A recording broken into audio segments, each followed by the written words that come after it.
تخيل كلمة واحدة، بس كلمة تخلي إنسان يبات الليل كله يبكي. تخيل ضحكة استهزاء تدمر ثقة طفل بنفسه. التنمر مش هزار، التنمر ممكن يقتل. إحصائيات منظمة الصحة العالمية بتقول إن أكتر من 30% من الأطفال في العالم اتعرضوا للتنمر، وكتير منهم فقدوا شغفهم بالحياة. في ناس شايفة إنه هزار، لكن الحقيقة إن الضحية بتتدمر. في مصر القانون ما سكتش عن التنمر.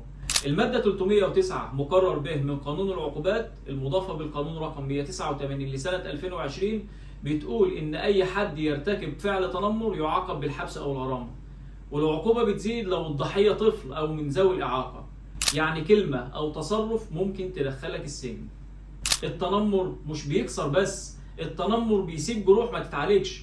الضحية بيعيش طول عمره فاكر الموقف، فاكر الإهانة، فاكر الوجع، وممكن يحس إنه أقل من الناس أو يوصل لمرحلة إنه يكره نفسه. كلمة منك ممكن تبني أو تهد.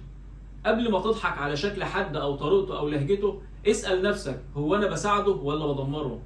التنمر مش قوة، التنمر ضعف في قلب المتنمر.